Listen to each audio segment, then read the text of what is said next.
नमस्कार, मैं हूं माधवी और आप देख रहे हैं स्वामी न्यूज। और अब समाचार विस्तार से। केंद्रीय कृषि मंत्री भागीरथ चौधरी ने मंगलवार को अपने अजमेर प्रवास के दौरान तबीजी स्थित कृषि विज्ञान केंद्र का अवलोकन किया।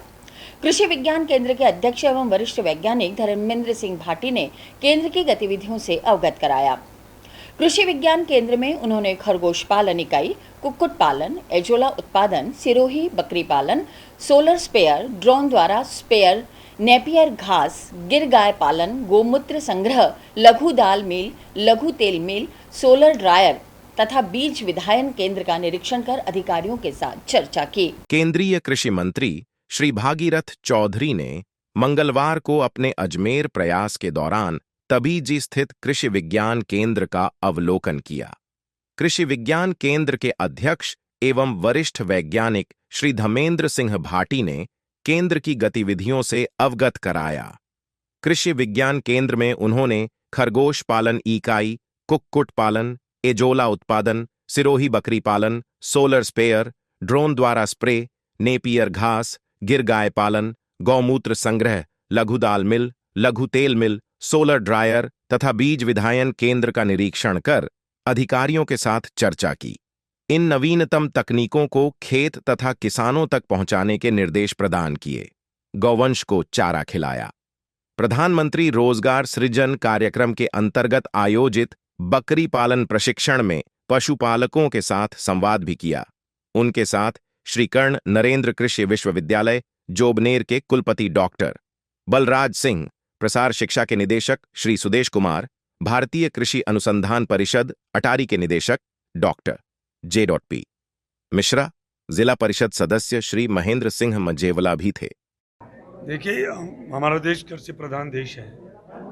प्रधानमंत्री नरेंद्र भाई मोदी जी ने तीसरी बार प्रधान सेवक के रूप में, प्रधानमंत्री के रूप में इन्होंने पद संभाला। सबसे पहले इन्होंने बस इस देश के किसानों को, अन्नदाताओं के लिए सबसे पहले हस्ताक्षर उन्होंने किए। आज 18 तारीख को सबसे पहले उन्होंने 17वीं किस्त किसानों के लिए किसान सम्मान निधि आज जारी की गई है। और विशेष तौर से महिलाओं के लिए, सखी महिलाओं को आत्मनिर्भर करने के लिए, महिलाओं को अपने पैरों पर खड़े करने के लिए, स्वावलंबी बनाने के लिए उन्होंने जो काम किया है, वास्तव में ये विकसित राष्ट्र बनने की ओर, ये परम वैभव पर पहुँचने के लिए एक बहुत बड़ी नींव की पत्थर लगी है। और सबसे पहले उन्होंने इस देश के अन्नदाता और किसान भाइयों की, माताओं बहनों की, किसानों की सबकी चिंता करी है। सर, किसानों की आय दोगुनी करने की बात की गई थी फैसला 2 में, तीसरे में क्या किस तरह का विजन है? देखिए, 2019 से लेकर 24 तक विषम परिस्थिति, एक वैश्विक महामारी आ गई, कोरोना काल आ गया। 140 करोड़ जनता को बचाने के लिए यहाँ कोई संसाधन नहीं था, मास्क और सैनिटाइज भी नहीं था। फिर भी मोदी जी ने, चाहे लॉकडाउन की बात हो, जनता कर्फ्यू की बात हो, चाहे थाली दीपक शंख बजाने की बात हो, और इतना ही नहीं, पूरी दुनिया में पहले दफ़े सबसे बढ़िया वैक्सीन लाने की बात हो, 140 करोड़ जनता की बचाया। इसी विषम परिस्थिति में भी उन्होंने किसानों के लिए किसान सम्मान निधि देने का काम किया, किसानों की MSP बढ़ाने का काम किया। 2014 से लेकर 2024 तक 1 गुना, 2 गुना, 3 गुना तक किसान सम्मान निधि बढ़ाई है, किसान MSP बढ़ाई है। और किसान सम्मान निधि 6,000 रुपये, 2-2 हज़ार की किस्तों में। आज राजस्थान में भी 65 लाख किसानों को किसान सम्मान निधि का आज ही 17वीं किस्त में लाभ मिला है। ऐसे किसानों की आमदनी बढ़ाने के लिए मोदी जी चाह रहे हैं कि किसान के घर में जब तक समृद्धि नहीं आएगी, अन्नदाता जब तक समृद्ध नहीं होगा, ये देश आगे विकसित राष्ट्र नहीं बन सकता है। आपने फल और फूल का उत्पादन बढ़ाने की बात की है, किस तरह से ये विजन आगे बढ़े? देखिए, आज चाहे अनाज में हो, चाहे दलहन और तिलहन में हो, वहाँ तो काफ़ी हद तक हम आज आत्मनिर्भर हैं। काफ़ी हद तक नहीं, आज वैश्विक महामारी कोरोना काल के बाद देखिए, 4 साल में आज 80 करोड़ से ज़्यादा जनता को फिर अनाज दिया जा रहा है। ये किन के बलबूते पर? ये देश के अन्नदाता किसान भाइयों के बलबूते पर। परंतु अभी तक फल और फूल के अंदर हमें आज भी बाहर से हमारी विदेशी मुद्रा जाया जाती है। हम चाहते हैं कि हमारे वैज्ञानिक फल और फूल के ऊपर भी विशेष सर्च करें, अनुसंधान करें और दुनिया में जो बेहतर फल और फूल है उससे ज़्यादा बेहतर हमारे इस देश में वैरायटी उपलब्ध कराएं और अनुसंधान करके और हमारे देश में फल और फूल के आत्मनिर्भर नहीं बने, हम उसको निर्यात भी करें। ऐसा हम वैज्ञानिकों से और प्रधानमंत्री मोदी जी चाह रहे हैं, फल और फूल में भी आत्मनिर्भर भी बने और हम विदेशों में भी उसका निर्यात करें। श्री अन्न में जो है जौ को शामिल करने के देखिए, श्री अन्न वास्तव में जौ एक बहुत पौष्टिक तत्व है। मैं कहता हूँ जिसको मोटा अनाज कहते थे, प्रधानमंत्री जी ने अब श्री अन्न का नाम दिया है। मैं कह रहा हूँ उसमें पौष्टिक तत्व है। आज गेहूं से बनी हुई चीज़ एक दफ़ा दोबारा हम गर्म करके उसको हम उपयोग में लेते हैं तो मनुष्य के लिए नहीं, सबके लिए भी हानिकारक है। और अब चाहे जौ, बाजरा हो, ज्वार हो, मक्का हो, रागी हो, इनको आप दोबारा इनको आप गर्म करके लेते हो तो इसमें पौष्टिक तत्व और बढ़ता है। हमारे पूर्वजों ने भी इसलिए श्री अन्न का उपयोग करते थे। तो बीच के कालखंड में श्री अन्न का उपयोग कम हो गया। अब विदेशों में भी श्री अन्न की, अब तो मैं कहूँ 5 नहीं 7 स्टार होटलों में भी श्री अन्न परोसा जाता है और चाव से अब उसको आहार के रूप में लेते हैं। सर एमएसपी को लेकर भी काफ़ी आंदोलन होते हैं कानून बनाने। देखिए, मैं बता दूं आपको, 10 साल में एमएसपी की बात में मैंने कहा ना, 1 गुना, 2 गुना, 2.5 गुना, 3 गुना तक बढ़ा। मूंग 3100 रुपये 2014 के पहले था, आज 8,552 रुपये आज एमएसपी है। पहले कुछ करते ही नहीं थे। जो प्रधानमंत्री मोदी जी के आने के बाद मैं कह रहा हूँ एमएसपी बढ़ने की, और आगे भी चल रहा है। हमारे कृषि मंत्री शिवराज सिंह जी चौहान साहब, उनके नेतृत्व में 4-5 दिन तक लगातार सारी भारत सरकार के कृषि अधिकारी, वैज्ञानिक उनके बीच में बैठ के लंबी चर्चा चली है कि इस देश के अन्नदाता और कैसे उनको खुशहाल किया जाए, उनके घर में समृद्धि कैसे आए, इसके लिए पूरे विस्तार से, क्योंकि प्रधानमंत्री जी ने 100 दिन का रोड मैप दिया है, उसके अंतर्गत मैं आपको विश्वास दिलाता हूँ एमएसपी भी बढ़ेगी। किसान के घर में कैसे खुशहाली आए, उसके लिए जो भी प्रयास है वो सारे प्रयास किए जाएंगे। सर ये कृषि सखी का जो एक नया शुरू किया है प्रधानमंत्री, क्या है ये कृषि सखी, उनको प्रशिक्षण दिया जा रहा है।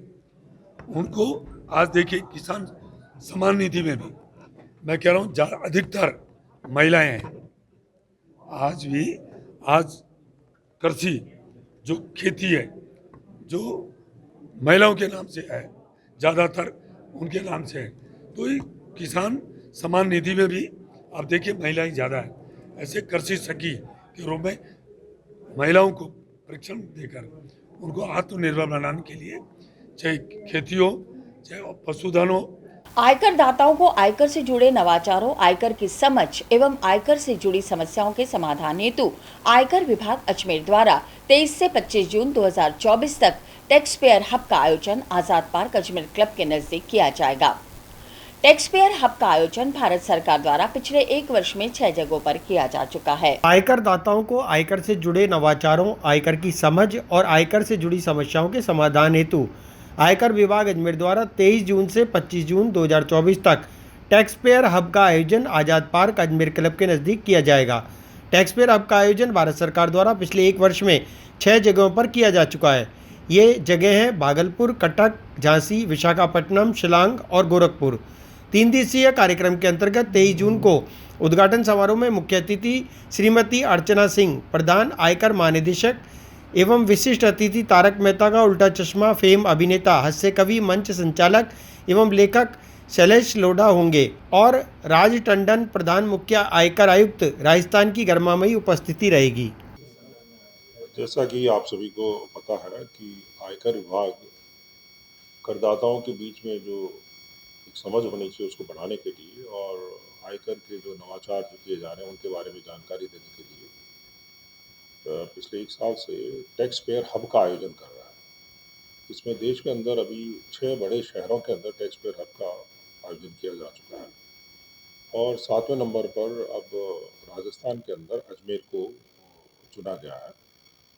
जो टैक्स पेयर हब का जो ये प्रोग्राम है, ये 3 दिन का प्रोग्राम होगा अजमेर के आज़ाद पार्क के अंदर, जो कि 23, 24 और 25 जून 2024 को आयोजित किया जाएगा। टैक्स पेयर हब का जैसा मैंने बताया मेन उद्देश्य जो वहाँ की जो लोकल जनता है, टैक्स पेयर्स हैं और अदरवाइज नॉन टैक्स पेयर भी जो अभी नहीं है जिनको इस टैक्स के इस नेटवर्क में आने वाले हैं, उन सबको शिक्षित करना, टैक्स के बारे में समुचित जानकारी देना और टैक्स के बारे में अगर उनको कोई भ्रांतियाँ हैं या अदरवाइज उनको कोई सुविधा चाहिए, असिस्टेंस चाहिए तो उसको प्रदान करना। इसके लिए हम इस तरह के टैक्स पेयर हब का आयोजन करते हैं। इस टैक्स पेयर हब में हम 3-4 तरह की हम कियोस्क भी लगाएंगे जो कि 3 दिन तक वहाँ रहेंगी। एक एजुकेशन कियोस्क होगा जिसमें कि सभी जो टैक्स पेयर्स और जनता है उनको शिक्षित किया जाएगा टैक्स की जानकारी पर। एक बच्चों के लिए भी एक कियोस्क हम रख रहे हैं, स्कूल और कॉलेज के जो बच्चे हैं उनको अलग अलग तरीके से, चाहे मैजिक शो से हो, चाहे नुक्कड़ नाटक का प्रदर्शन करना हो, चाहे और कोई तरीका हो, फन वे में हम उनको शिक्षित करेंगे कि इनकम टैक्स के बारे में उनको न केवल शिक्षित हों बल्कि उनको अधिक से अधिक जानकारी और सुविधाएं उनको प्राप्त हुए। तीसरा, जो हमारे जो ऑलरेडी जो टैक्स पेयर्स हैं उनकी और जो हमारे टैक्स बार एसोसिएशन है, एडवोकेट एसोसिएशन है, इन सबको भी बुला करके उनको भी हम उनकी कोई समस्याएं वो उनके बारे में जानेंगे, जिससे कि क्योंकि वो लोग हैं जो आगे करदाता से भी जुड़ते हैं, उनको सलाह करते हैं, उनको सुविधाएं देते हैं। इसी क्रम में हम 23 तारीख को सुबह 10:30 बजे एक समारोह का भी आयोजन किया गया जिसमें कि हमारे सीबीडीटी की जो प्रिंसिपल महानिदेशक महोदय हैं अर्चना चौधरी मैडम आएंगी। विशिष्ट अतिथि के तौर पर हमने शैलेश लोढ़ा जी जो अपने जो प्रमुख हास्य कवि अभिनेता हैं, लेखक भी हैं, उनको बुलाया गया और हमारे जो राजस्थान के जो मुख्य आयकर आयुक्त प्रिंसिपल सीसी जो हम बोलते हैं वो भी इसमें मौजूद रहेंगे और इसमें सभी जितने भी हमारे टैक्स पेयर्स हैं, एडवोकेट्स हैं, टैक्स बार एसोसिएशन है, गवर्नमेंट वाले हैं, प्राइवेट हैं, उन सबको हम निमंत्रित कर रहे हैं और सबसे ज़्यादा चाहते हैं कि ज़्यादा से ज़्यादा लोग इसमें भाग लें और इस कार्यक्रम को सफल बनाएं। ये न केवल हमारे हित में बल्कि देश हित में भी है। ये सुबह 10:30 बजे से इसका शुरू होगा। रोजाना सुबह 10:30 बजे से लेकर शाम को 5 बजे तक, 6 बजे तक इसका आयोजन किया जाएगा। अजमेर के अलावा बाहर से भी कोई इनकम टैक्स के अधिकारी वगैरह आएंगे गेस्ट वगैरह? हाँ, जैसे मैंने बताया कि हमारे दिल्ली सीबीडीटी से प्रिंसिपल डीजी मैडम है वो आ रही हैं, उनके अलावा उनके जो एडीजी हैं, उनके डायरेक्टर हैं, डिप्टी डायरेक्टर्स हैं, तो वो भी इसी क्रम में सबको सुविधाएं देने के लिए और कुछ पुलिस मुख्यालय के निर्देशानुसार प्रदेश भर में अवैध मादक पदार्थ, अवैध शराब और अवैध नकदी के खिलाफ विशेष अभियान चलाया जा रहा है। इसी क्रम में आज अजमेर के कृष्णगंज थाना पुलिस ने 7 आरोपियों को गिरफ्तार कर उनसे 28,54,000 रुपए की नकदी बरामद की। नकदी के बारे में संतोषजनक जवाब नहीं देने पर पुलिस ने इनकम टैक्स विभाग को सूचित कर दिया। पुलिस भी सभी संदिग्धों से पूछताछ कर रही है। पुलिस मुख्यालय राजस्थान जयपुर द्वारा उच्च अधिकारियों के निर्देशानुसार अवैध मादक पदार्थ, अवैध शराब और अवैध हथियार, जुआ सट्टा और अवैध नकदी की रोकथाम के लिए विशेष अभियान चलाया जा रहा है। आज इसी क्रम में कृष्णगंज थाना पुलिस ने मुखबिर की इतला पर चेकिंग के दौरान संदिग्ध व्यक्तियों से 28,54,000 रुपए की नकदी बरामद की। पुलिस ने संदिग्ध व्यक्तियों से रकम के बारे में पूछताछ की तो उनके द्वारा किसी भी प्रकार का संतोषजनक जवाब नहीं दिया गया। इस पर पुलिस ने इनकम टैक्स विभाग को सूचित कर दिया। पुलिस मुख्यालय जयपुर द्वारा चलाए जा रहे विशेष अभियान में उच्च अधिकारियों के निर्देशानुसार अवैध मादक पदार्थ, अवैध शराब, अवैध हथियार, जुआ सट्टा और संपत्ति संबंधी अपराधों के विरुद्ध प्रभावी कार्रवाई के निर्देश प्राप्त है। इसमें अवैध नकदी की रोकथाम का भी और वांछित अपराधियों की तलाश भी है। इस कार्रवाई के अनुसार श्रीमान एसपी साहब देवेंद्र कुमार जी बिश्नोई साहब ने सभी थानाधिकारियों को निर्देशित किया था। इसी कार्रवाई के अंतर्गत एडिशनल एसपी श्री दुर्ग सिंह जी राजपुरोहित, डिप्टी साहब श्री रुद्र प्रकाश जी शर्मा जी, मेरे सुपरविजन में एक विशेष टीम का गठन किया गया। इसी के क्रम में हमने कल 18 तारीख की रात को 7 संदिग्ध लोगों को गिरफ्तार किया गया है, जिनके पास से नकदी मिली है हमें, जिसके बारे में वो संतुष्टिपूर्ण जवाब नहीं दे पाए। नकदी की राशि है 28,54,070 रुपये। ये 7 लोग हैं। सायल श्री अजीत सिंह, मंगल सिंह जाति जाट 27 साल, रतकुड़िया पिपाड़, रविंदर सिंह पुत्र नारायण सिंह राजपूत 28 वर्ष निवासी ददवाड़ा गोटन, हरेंद्र मुवाल पुत्र दयाल राम जाट 27 वर्ष निवासी मेड़ता, प्रेमराज पुत्र राम प्रकाश प्रजापति उम्र 20 वर्ष, गांव मेड़ता। नरपत कुमार पुत्र राम कुमार ढोली, 40 वर्ष, निवासी खाटू। हाल कुमार सेन का मकान घुघरा घाटी अजमेर। धवल कुमार पटेल पुत्र भरत भाई पटेल, उम्र 34 वर्ष, निवासी गुजरात। हाल किराएदार राकेश का मकान हाथीबाटा। रमेश लखवाणी पुत्र होचंद लखवानी सिंधी, 44 साल, निवासी अजय नगर अजमेर। इन 7 लोगों को गिरफ्तार किया गया। रकम बड़ी थी, इसलिए इनकम टैक्स को भी सूचित किया गया और रकम जब्त करके आगे अनुसंधान जारी। क्या लगता है हवाले की राशि थी या कहाँ कहीं जा इस बारे में अभी कुछ कह नहीं सकते, क्योंकि इनके पास लाइसेंस नहीं था, रकम का संतुष्टिपूर्ण जवाब नहीं दे पाए, इसलिए इसमें अनुसंधान किया जाएगा। कहाँ से इनको टिकट मिली? ये हमारे इलाके में जनाना रोड से। सर और भी इनके साथ में शामिल हो सकते हैं? वो आगे पता चलेगा। अभी 7 लोगों को गिरफ्तार किया गया। होटल में ठहरे राज्य सरकार के निर्देश पर एडीए की टीम द्वारा पुष्कर में काशी विश्वनाथ और महाकाल की भांति ब्रह्मलोक कॉरिडोर का ड्राफ्ट बनाने की तैयारी कर रही है। आज इसी के विरोध में नगर वासियों ने लामबंद होकर कॉरिडोर का विरोध करना शुरू कर दिया। आज ब्रह्मा मंदिर के आसपास के व्यापारियों ने 3 घंटे अपने प्रतिष्ठान बंद रखकर विरोध जताया।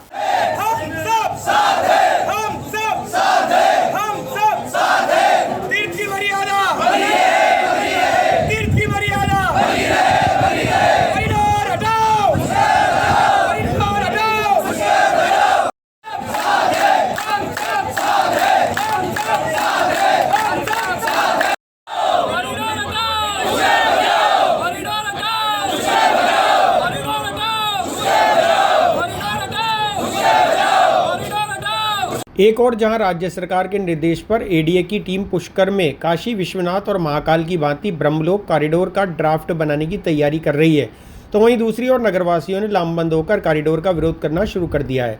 आज ब्रह्मा मंदिर के आसपास के व्यापारियों ने 12 बजे से 3 बजे तक 3 घंटे अपने प्रतिष्ठान बंद रखकर कॉरिडोर का विरोध जताया। व्यापारी, पुरोहित और आसपास के क्षेत्रवासी ब्रह्मा मंदिर के नीचे जमा हुए। यहाँ से नारेबाजी करते हुए जुलूस के रूप में पालिका कार्यालय पहुंचे। यहाँ पर पालिका अध्यक्ष कमल पाठक को ज्ञापन देने के बाद रैली के रूप में नारेबाजी करते हुए उपखंड कार्यालय के लिए रवाना हुए, जहां पर उपखंड अधिकारी को ज्ञापन सौंपकर कॉरिडोर निर्माण का विरोध जताया। साथ ही कैबिनेट मंत्री सुरेश सिंह रावत, प्रधानमंत्री नरेंद्र मोदी व मुख्यमंत्री भजन लाल को भी ज्ञापन प्रेषित किया गया। आपको किसी ने गलत जानकारी दी है।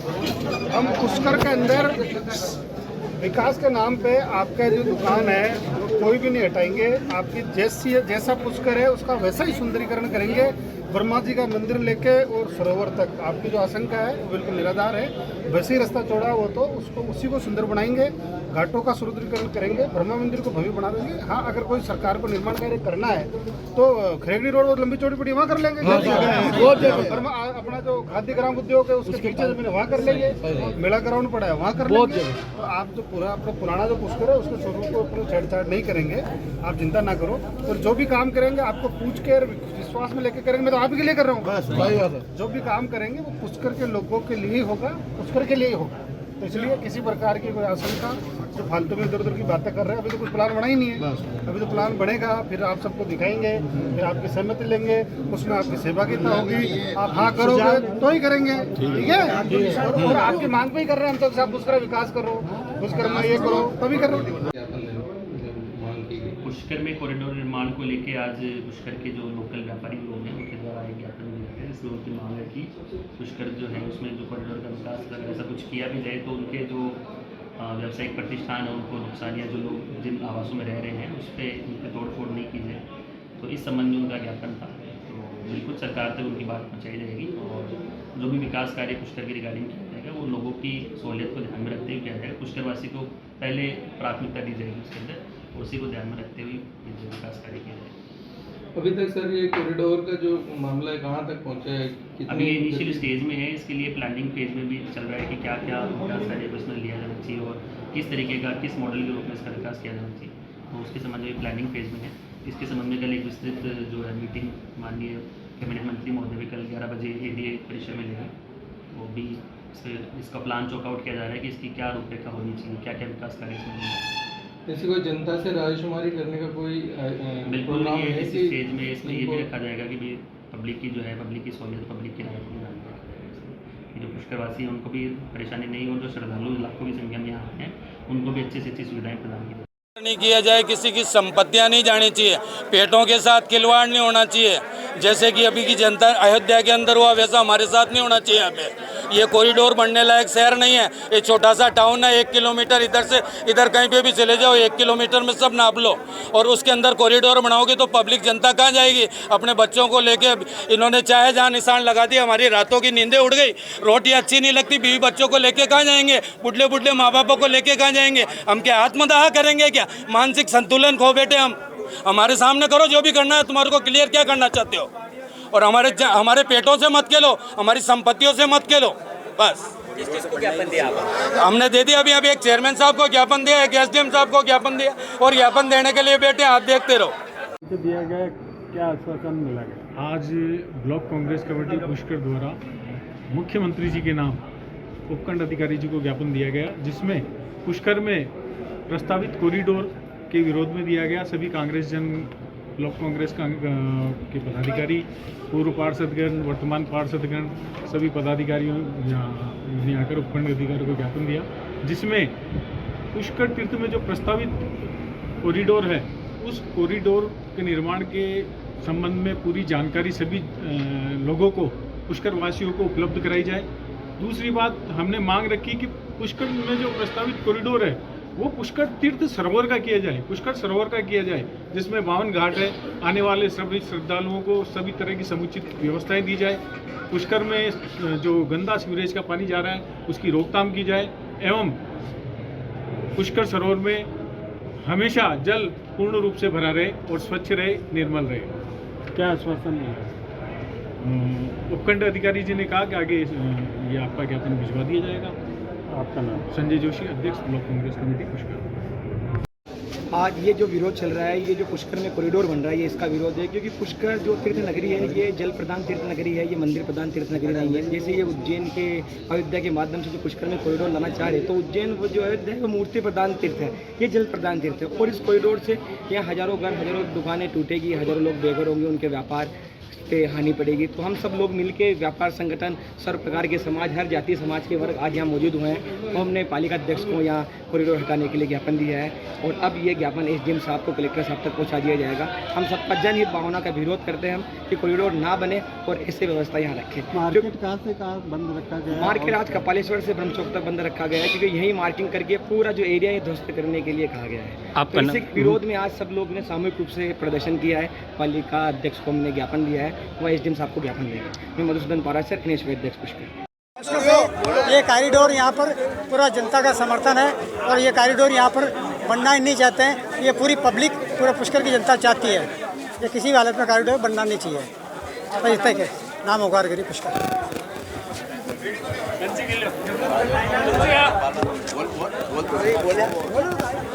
रुको रुको, आज शुरू करो। इस राज्य पुष्कर बहुत छोटा है, यहाँ कॉरिडोर की कतई आवश्यकता नहीं है। अगर कॉरिडोर बनाया जाएगा तो यहाँ के लोग जो बेरोजगार हो जाएंगे, फिर बेघर हो जाएंगे, तथा उनकी रोजी रोटी के लिए लाले पड़ जाएंगे। इसलिए यहाँ कॉरिडोर नहीं बनाया जाए। और कॉरिडोर, क्योंकि ये छोटा गाँव है,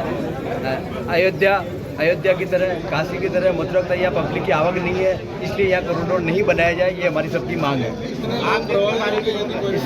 पूरा कम से कम 5000 लोग प्रभावित होंगे। 20,000 लोगों को बेघर करने के अस्तित्व संकट में है। 10,000 15,000 एक मिनट आप बोल रहे यार,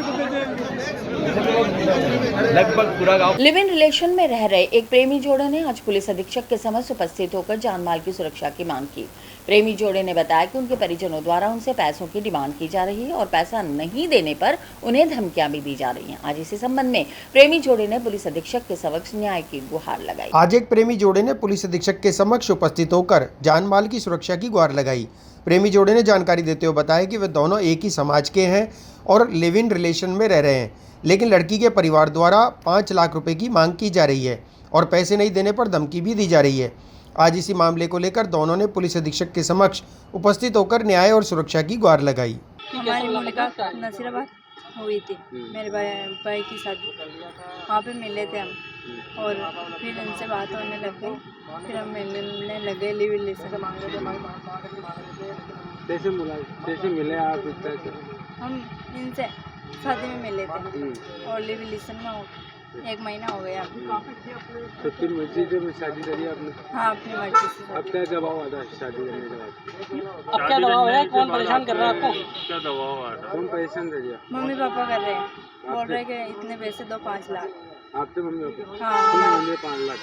पापा वो झगड़े के मांग रहे हैं, झगड़ा मांग रहे हैं। हम देना नहीं चाहते इतने पैसे, हमारे पास है नहीं। और तो क्या आपको खतरा है? हाँ, अभी खतरा है हमें। हाँ, तो उनके पास आया। आप किससे मिलना है? आज एसपी साहब से। क्या दुआ लाते? क्या गुहार क्या बोला एसपी साहब ने? अभी जना अभी मुलाकात नहीं करेगी? मिल के नहीं आए?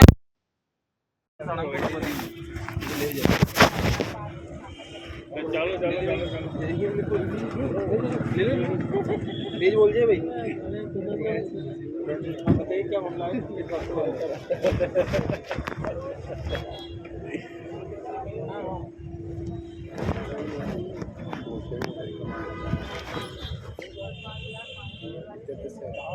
एक महीने में तो सुनो तो सही, 1 महीने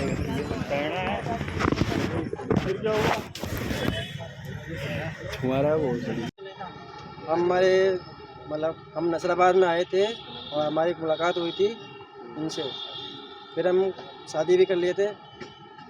उसके बाद उनके माँ बाप हमको धमकी दे रहे थे, लिविल में धमकी दे रहे थे, हमको मारने की धमकी दे रहे थे। हमसे पैसे ले रहे हैं 5 लाख रुपए, हमारे पास पैसे नहीं है इतने देने के लिए, और मारने की धमकी दे रहे हैं, कहते हैं कि वो कर देंगे, ये कर देंगे, ये कह रहे हैं। कितने समय से लिविंग में रह रहे हो आप? हमारे 1 महीने हो गए हमको। अब क्या ना है कि वो लगाने हैं? हम कोर्ट में आए हैं रीसेंट में। आप किस समाज के हैं? वो किस समाज के हैं? हम योगी समाज के हैं, वो भी योगी समाज की ही है। क्या नाम है उनका? पूजा है, मेरा मंगल है। कहाँ लेते हैं? मैं बावड़ी, ग्राम बावड़ी, नसीराबाद। नाम है मंगल।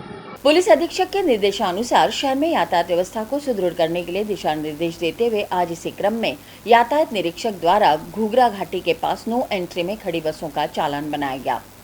यातायात निरीक्षक ने कहा कि नो एंट्री में खड़े सभी वाहनों का इसी प्रकार चालान बनाया जाएगा और यह अभियान लगातार जारी रहेगा। श्रीमान एसपी साहब के निर्देशानुसार घूघरा घाटी में जो नो एंट्री में बसें खड़ी होती है उनके खिलाफ MVA की कार्रवाई की गई। कितनी बसों के चालान काटे गए? 7 बसों के चालान काटे गए और 1 ट्रक का। क्या आगे भी कार्रवाई? बिल्कुल कार्रवाई जारी रहेगी। और श्रीमान एसपी साहब ने फरमाया कि अजमेर शहर के अंदर नो एंट्री में कोई साधन न तो आ सकेगा, जो टाइम दिया हुआ उस टाइम के अलावा नो एंट्री में जो भी साधन आएंगे, बड़े बड़े बस हो, चाहे ट्रक हो, चाहे और भी कोई बड़े साधन हो, उनकी नो एंट्री की कार्रवाई करें। तो श्रीमान के आदेश अनुसार कार्रवाई की जा रही है और कार्रवाई जारी रहेगी। और कुछ पूछना है तो बताओ। और सर कई बसों को सीज भी किया था कि? बसों को अगर आज वैसे उनको समझाइश भी कर रहे हैं, अगली बार ये बसें मिलेगी तो उनको सीज भी करेंगे। नाका मदार स्थित इंदिरा कॉलोनी के निवासी पीने के पानी की समस्या को लेकर लंबे समय से परेशान हैं। आज इसी समस्या को लेकर क्षेत्रवासियों ने क्षेत्रीय पार्षद के नेतृत्व में खाली बर्तन लेकर जलदाय विभाग नाका मदार पर प्रदर्शन किया। जिस तरह की भीषण गर्मी पड़ रही है, जनता पानी के लिए बार बार तरस रही है। नहाने धोने को तो नहीं मिल रहा है, लेकिन अभी हमें जो गुलाबबाड़ी का जलदाय विभाग है वहां पर, और यहाँ के जो स्थानीय पार्षद है सुनील धानका, उनके नेतृत्व में सभी लोग, जो इंदिरा कॉलोनी के जो लोग हैं, वो पहले भी यहाँ पर आ चुके हैं। मैंने आपको पहले भी लाइव के माध्यम से दिखाया था। इन लोगों ने प्रदर्शन किया था AN के खिलाफ, लेकिन फिर भी इनके जो घरों में पानी नहीं आ रहा है। अभी तस्वीरों में आप देख सकते हैं, सभी लोग आज धरने पर बैठे हैं। टप बाल्टियां लेकर ये लोग पहुंच चुके हैं और जो अधिकारी का ऑफिस है उसके बाहर ही बैठे हैं, लेकिन इनका कहना है कि कुछ अधिकारी जो है इनको देखकर यहां से चले गए हैं। क्या भाई साहब कितनी देर से धरने पर बैठे हैं, क्या पूरा मामला है? हम लोग यहाँ पे 12:30 करीब 12:30 पौने 1 बजे धरने पे बैठे हुए हैं, क्योंकि हमारे को रोज इंदिरा नगर मदार की लाइन के लिए दिलासा दिया जा रहा था। कल भी दिया था, ईद के कारण इन्होंने परसों मना किया था, फिर कल इनको मौका दिया था। कल इन्होंने कहा सुबह 8 बजे डल जाएंगे। कल भी हमने पूरा दिन दिया, आज भी हमने सुबह तक मौका देखा, लेकिन 12 बजे तक कोई नहीं आया। उसके बाद में पब्लिक यहाँ पे धरने पे बैठी, मुझे भी अवगत कराया कि हम लोग धरना देंगे। मैं भी यहाँ पे धरने दिन आया, देखा तो यहाँ पे अय्यन मैडम मौके पे नहीं है। अय्यन मैडम को फ़ोन भी कर दिया है, वो कोई मीटिंग के कारण बाहर बता रहे। और हम आपके चैनल के माध्यम से हम उनको अवगत कर देना चाहते हैं कि जब तक हमारे यहाँ से जलदाय विभाग से हमारे इंदिरा नगर पाइप नहीं जाएंगे, हम लोग यहाँ धरने पे नहीं उठेंगे। हम लोग सब यहाँ धरने पे बैठे हुए हैं, पब्लिक, माताएं, बहनें, बुजुर्ग सब साथ में बैठे हुए हैं। इनकी सबकी मांग और मेरी मांग यही है, जब तक हमारे जलदाय विभाग से जो पाइप इंदिरा नगर में डलने वो पाइप यहाँ से नहीं जाएंगे, ठेकेदार पाइप वहाँ डालने के लिए नहीं लेके जाएगा, तब तक हम यहाँ से धरने से नहीं उठेंगे। क्या है, क्या मांगे हैं? पहले भी आप लोग इनके पास आ चुके हैं, लेकिन उसके बावजूद भी सुनवाई नहीं होती है। पहले से जब शुरू से ये लोग बोल रहे हैं कि भाई पाइपलाइन बिछाएंगे, अभी तक कोई पाइप नहीं गया हमारे यहाँ पे, ना ही पानी आ रहा है, कुछ भी नहीं आ रहा। मतलब यहाँ पे कोई परेशानी न, बस सिर्फ बिल आ रहा है। तो क्या बिल देंगे हम लोग? पानी नहीं देंगे कि हम लोग यहाँ पर? अच्छा, हमको आश्वासन दिए जा रहे, आज डालेंगे, कल डालेंगे, आज डालेंगे, कल डालेंगे। कितने दिन हो गए सुनते, और मैडम आज भाग गई यहाँ से। अच्छा, जब आप आए यहाँ पर बात करने तो मैडम थी? मैडम जयंत, हाँ, उनको पहले पता पड़ जाता कि वो लोग आ रहे हैं, तो इसलिए वो पहले चले गए यहाँ से। अच्छा, किसी अधिकारी से बात करने की कोशिश करी आपने? बात करी तो बोलते कि अभी तो मैं गई हुई मीटिंग के अंदर। वो जब देखे जब हमको यही आश्वासन देते कि भाई पानी आ रही, मैं अभी आज डलवा दूंगी, कल डलवा दूंगी, लेकिन कोई वो नहीं है अभी तक यहाँ पर।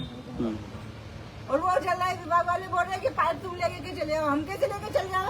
लेके चल जाएंगे, फिर काम कौन करवाएगा? हम लेके जाएंगे अपना। अजमेर पहाड़गंज के चांदमारी क्षेत्र से अचानक गायब हुए बच्चा सही सलामत अपने माता पिता के पास पहुंच गया। बच्चों ने बताया कि उसे कोई व्यक्ति चीज़ का लालच दे रहा था, उसकी वजह से वह डरकर वहां से भाग गया। उसे किसी अच्छे परिवार के व्यक्ति ने अपने घर पर रखा और खाना खिलाया। उसके बाद पूछताछ करने के बाद उसके परिजनों तक पहुँचा दिया। इस पर बच्चे के माता पिता ने बच्चे के सही सलामत घर पहुँचने पर उनके बच्चे की देखभाल करने वाले परिवार का आभार व्यक्त किया। मैं किसी पिंकी दीदी के घर चला गया था। पिंकी दीदी ने मेरे को रखा, खाना खिलाया, अच्छे से धुलाया और मेरे को कपड़े दिए थे। क्यों गए बेटा? मेरे को किसी ने, मैं खेल रहा था तो उन्होंने कोई आया कि आज अपन चीज लेके आवे, और फिर वो मेरे को डरा दिया। तो मैं रास्ता भूल गया, तो मैं उनके घर चला गया और कोई उनका भाई आया, मेरे को लेके घर चला गया। जी, ये मेरा बेटा है। पहले से 3 दिन पहले लापता हो गया था हमारे घर से। पता नहीं किसी से डर के किसी के घर में चला गया था। किसी ने इसको बोला कि मैं तेरे को चीज़ दिलाऊं। उसी इंसान से डर के ये छुप के कहीं बैठ गया था। तो कोई बच्चा आया, फिर इसको पूछा तू यहाँ कैसे बैठ रहा है? वो साइकिल चलाते हुए आया था। फिर ये वो बच्चा इसको अपने खुद के घर पे ले गया। क्या आज मैं तेरे को खाना खिलाऊं? खुद के घर पे ले गया। उसकी बहन थी, उसकी मम्मी थी, उन्होंने बहुत ही अच्छे से रखा। जो भी था बहुत अच्छे बंदे थे, अच्छे से रखा। लेकिन जिसने भी इसको डराया, धमकाया, कम से कम वो ऐसा इंसान क्यों इसको मिला, क्यों ऐसा करा? तभी 3 दिन बाद में मेरा बेटा मेरे घर पे आया वापस। वही लोग इसको लेके आए हैं मेरे घर पे। तो बहुत बहुत धन्यवाद आप सभी लोगों का, जो भी मेरे घर पे इसको पहुंचाया है, सही सलामत पहुंचाया है। ऐसे ही सबके बच्चे अपने अपने घर पहुंचे, बस सही सलामत पहुंचे। मेरा बच्चा यहाँ से कहीं बाहर नहीं गया, सही सलामत जैसा गया था वैसा ही आ गया है। बहुत बहुत धन्यवाद आप सभी लोगों को, प्रशासन को, सभी लोगों को, मीडिया कर्मी को बहुत बहुत धन्यवाद कि बस मेरा बेटा घर आया, सही सलामत घर आया, बस अच्छे से आ गया है। इसको कुछ नहीं हुआ, कोई चोट वोट नहीं आई है। इसका बाल भी पाका नहीं, बहुत अच्छे से घर आ गया। खासतौर पे मुकेश जी सबलानिया का बहुत बहुत धन्यवाद करना चाहती हूँ। मैं ज़िंदगी भर इनकी आभारी रहूँगी कि इनकी वजह से मेरा बेटा घर आया है। बच्चा किसी के घर पे छुप के जाके बैठ गया था, डर के मारे, किसी ने डरा दिया था इसको। तो ये अभी आया है हमारे पास में, तो हमको यही बता रहा कि पापा मैं किसी से डर गया था। डरने के बाद ये हमको मिलने के बाद खूब रोया, ये गले मिला। कहाँ मिला ये बच्चा हमें सिविल कॉलोनी से आता हुआ नजर आया हमारे पास। अच्छा, यहाँ पूरा घर पे आ गया था, डरता हुआ, बहुत ज़्यादा घबराया हुआ था, इस कदर के इसे खड़ा रहने की स्थिति में नहीं था। बेटा किसी को छोड़ के गया आपको या छोड़ के गया ना दीदी, जिनके घर पे तू था? कोई छोड़ के गया इसको? बोलो जिनके घर पे मैं था, बोलो ना प्रिंस। जिनके घर पे मैं था वो दीदी छोड़ने आई, ये बोलो। पिंकी दीदी के घर पे पिंकी दीदी मेरे को छोड़ने आई थी मेरे घर पे। अच्छा, तो आप क्या कहना चाहेंगे? बस मैं तो दिल से दुआ धन्यवाद करूँगा उनका, जिन्होंने मेरे माताओं बहनों जो भी जिन्होंने मेरी वीडियो देखी, वीडियो पे जिन्होंने देख के हमको संदेश पहुँचाया। बस मैं उनको दिल से धन्यवाद करना चाहता हूँ। खासतौर से मैं मुकेश जी का आभारी रहना चाहता हूँ, जिन्होंने हमारे सोशल मीडिया पे वीडियो वायरल करी। मीडिया वालों का भी मेरा दिल से नमन है। मैं दुआ करता हूँ कि बस सबके बच्चे से पहुँचा। अजमेर शहर जिला कांग्रेस कमेटी द्वारा आज कांग्रेस के पूर्व राष्ट्रीय अध्यक्ष राहुल गांधी का जन्मदिन केक काटकर मनाया गया। इस अवसर पर कांग्रेस के लोकसभा प्रत्याशी रामचंद्र चौधरी ने राहुल गांधी को लोकप्रिय नेता बताते हुए कहा कि उनके नेतृत्व में कांग्रेस पार्टी मजबूती की ओर बढ़ रही है। इस मौके पर कांग्रेस के पदाधिकारी और कार्यकर्ता उपस्थित रहे। आज शहर जिला कांग्रेस कमेटी द्वारा कांग्रेस के पूर्व राष्ट्रीय अध्यक्ष राहुल गांधी का जन्मदिन केक काटकर मनाया गया। इस अवसर पर अजमेर लोकसभा से कांग्रेस प्रत्याशी रामचंद्र चौधरी ने कहा कि राहुल गांधी महात्मा गांधी के सिद्धांतों का अनुसरण कर चल रहे हैं और देश में लोकप्रिय नेता के रूप में एक अलग पहचान भी बनाई है। वहीं कांग्रेस के निवर्तमान अध्यक्ष विजय जैन ने कहा कि राहुल गांधी को चुनाव में लोगों का प्रत्यक्ष समर्थन मिला है और उनके नेतृत्व में कांग्रेस पार्टी मजबूती से उभर कर सामने आई है। आज हमें बहुत खुशी है कि हमारे कांग्रेस पार्टी के सिरमौर नेता राहुल जी का आज 54वां जन्म दिवस है। राहुल जी ने महात्मा गांधी के सिद्धांतों का अनुसरण किया है। महात्मा गांधी 2015 और 16 में पूरे देश में रेल से भ्रमण किया था उन्होंने और पूरे देश के लोगों से मिले, उनकी समस्याओं को, संस्कृति को समझा और अंग्रेजों के खिलाफ माहौल बनाया। वैसा ही हमारे राहुल जी ने जो है कन्याकुमारी से कश्मीर तक पदयात्रा की है। ये दुनिया में बेमिसाल यात्रा थी और इससे राहुल जी को बहुत सीखने को मिला है। बहुत परिपक्व नेता बने हैं कि पूरे देश में अलग अलग जिलों में, गाँवों में, ढाणियों में गए, गांव वालों की, शहर वालों की समस्या को समझा और ये बातें उन्होंने भारत सरकार के सामने रखी। आज मुझे गर्व और फख्र से कहता हूँ कि राहुल जी जो विपक्षी दल के नेता हैं, प्रजातंत्र की यही पहचान है कि उसका विपक्ष मजबूत हो। आज जो है राहुल जी विपक्षी दल के नेता बने हैं, उससे सीबीआई के डायरेक्टर की नियुक्ति, चुनाव आयोग के अध्यक्ष की नियुक्ति, चुनाव आयोग के मेंबरों की नियुक्ति, सारे काम राहुल जी की सलाह से, सहमति से ही करना पड़ेगा। मोदी जी को अब पता लगेगा कि विपक्ष क्या होता है और विपक्ष को साथ लेना कितना कठिन होता है। राहुल जी सारी बातें देश के गांव, गरीब, किसान और शहरों की आवाज़ उठाएंगे और पूरे दुनिया में ये महसूस करा दिया उन्होंने। आज वो तगड़े लीडर हैं और चुनाव रिजल्ट ने कांग्रेस पार्टी को भरपूर आम जनता ने सहयोग दिया और इशारा किया है कि ये थोड़े दिन की मेहमान है, भारत सरकार बहुत जल्दी जाने वाली है। धन्यवाद जी। अजमेर शहर जिला कांग्रेस कमेटी की ओर से हमारे नेता राहुल गांधी जी, कांग्रेस के पूर्व अध्यक्ष, उनके जन्म दिवस पर यहाँ केक काटकर जो उनका जन्म दिवस अजमेर शहर जिला कांग्रेस कमेटी कार्यालय में मनाया गया। राहुल गांधी जी एक ऐसी लीडरशिप है जो कि इनके परिवार, चाहे हम नेहरू जी की बात करें, चाहे इंदिरा जी की करें, चाहे हम राजीव जी की करें, चाहे हमारी सोनिया जी की करें, इन्होंने सदैव ही जो है देश के लिए त्याग किया है और देश के लिए त्याग ही नहीं अपितु हर वर्ग के लिए जो इन्होंने लड़ाई लड़ी है, उसी तर्ज पर आज हमारे देश के नेता राहुल गांधी जी पूरे देश का जो भ्रमण किया उन्होंने और जो उन्होंने नफ़रत के बाज़ार में मोहब्बत की दुकान के नारे को लेके जिस तरह उनको पूरे देश के अंदर लोगों का समर्थन मिला और उस समर्थन का प्रत्यक्ष जो है अभी हमने चुनाव के अंदर देखा है कि जहाँ राजस्थान में बोल रहे थे कि भी एक भी सीट नहीं आएगी भारतीय जनता पार्टी, कहीं घमंड इनके सर चढ़ गया था और वहाँ इनको मालूम पड़ गया कि 11 सीटें इन्होंने जो है राजस्थान में लूज़ की हैं। तो कहीं ना कहीं हमारा ग्राफ तो बढ़ा ही है। और जहाँ देश की बात करें तो देश के अंदर जो है हमारी जिस तरह अभी लोकसभा के अंदर सीटें आई हैं और जिस तरह राहुल गांधी जी उभर के हमारे लीडरशिप के अंदर इनको महसूस हो गया, जिनके ऊपर कांग्रेस के अकाउंट सीज करने का, जिन्होंने ईडी के मार्फत इन पर दबाव डालाने का, कहीं ना कहीं मतलब यहाँ तक कि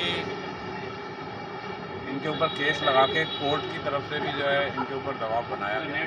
तो ऐसी स्थिति में राहुल गांधी जी अगर उभर के आए तो आज इनको मालूम पड़ गया कि वास्तव में ये कुछ नहीं बिगाड़ सकते। राहुल गांधी जी को देश की जनता चाहती है। राहुल गांधी जी आने वाले हमारे देश के एक ऐसे नेता होंगे कि उस वक्त इन सबको मालूम पड़ेगा कि राहुल गांधी जी की क्षमता क्या है और राहुल गांधी जी को पुनः एक बार जो है हम बहुत बहुत बधाई, शुभकामना देते हैं। और इसी के साथ ये समाचार बुलेटिन यहीं समाप्त होते हैं। मुझे दीजिए इजाजत, देखते रहें स्वामी न्यूज़।